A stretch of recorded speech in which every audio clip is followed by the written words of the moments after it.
parle.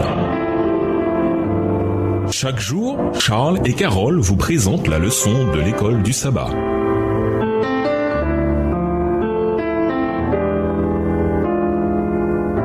Bienvenue dans votre émission. Dieu nous parle. Nous voilà à la leçon de mercredi, l'assurance du salut. Lisons 1 Jean 5, les versets 12 et 13, Romains 8, les versets 15 à 17 et 2 Corinthiens 5, verset 5.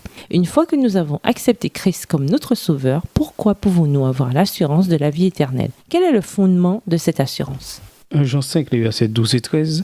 Celui qui a le Fils a la vie, celui qui n'a pas le Fils de Dieu n'a pas la vie. Je vous ai écrit ces choses afin que vous sachiez que vous avez la vie éternelle, vous qui croyez au nom du Fils de Dieu. Romains 8, les versets 15 à 17. Et vous n'avez point reçu un esprit de servitude pour être encore dans la crainte, mais vous avez reçu un esprit d'adoption par lequel nous crions Abba Père.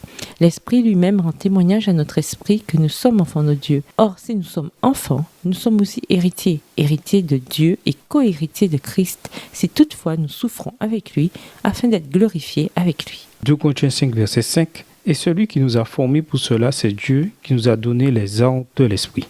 Le Saint-Esprit est celui qui guide les pécheurs à Jésus. La mort substitutive de Christ nous a réconciliés avec Dieu. Le pardon de Jésus nous libère et nous permet de vivre une nouvelle vie en tant qu'enfants adoptifs de Dieu. Désormais, nous ne sommes plus les ennemis de Dieu, Romains 5, verset 10, mais nous marchons selon l'Esprit, Romains 8, verset 4, et nous fixons nos pensées sur les choses de l'Esprit, Romains 8, verset 5. Si nous ne voulons pas avoir l'Esprit de Christ, nous ne sommes pas ses enfants et nous ne lui appartenons pas, Romains 8, verset 9.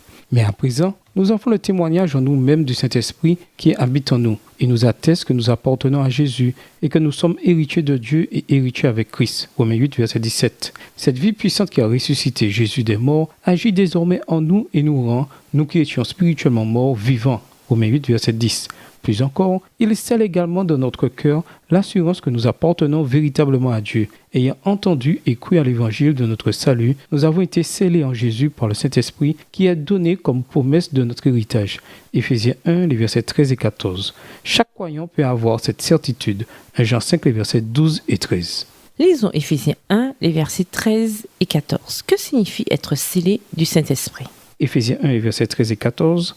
En lui, vous aussi, après avoir entendu la parole de la vérité, l'évangile de votre salut, en lui vous avez cru et vous avez été scellés du Saint-Esprit qui avait été promis, lequel est un gage de notre héritage pour la rédemption de ceux que Dieu s'est acquis à la louange de sa gloire. Ceux qui acceptent Christ sont nés de nouveau, c'est-à-dire nés de l'Esprit. Jean 3, les versets 3 et 5. Le Saint-Esprit scelle se fait dans notre cœur de sorte que nous avons l'assurance d'être sauvés et que nous sommes joyeux d'être enfants de Dieu. Le Saint-Esprit nous identifie comme appartenant à Christ. Si quelqu'un n'a pas l'Esprit du Christ, il ne lui appartient pas. Romains 8, verset 9. Nous avons désormais conscience que Dieu est notre Père aimant et que nous sommes ses chers enfants. Le Saint-Esprit est l'acompte, le dépôt de garantie ou la promesse du don de la vie éternelle et de l'immortalité qui nous sera accordée lors du retour de Jésus. 1 Corinthiens 15, versets 51 à 54. C'est le sceau de la foi authentique. Il est difficile de voir comment des chrétiens peuvent témoigner avec conviction sans avoir une telle assurance. Parlez de courage, parlez de foi,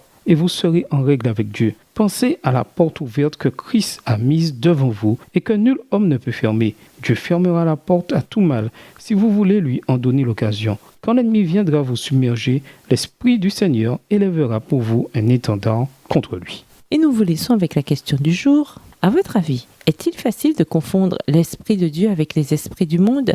Expliquez. Au revoir. Et à demain si Dieu veut. Dieu nous parle. Chaque jour, Charles et Carole vous présentent la leçon de l'école du sabbat.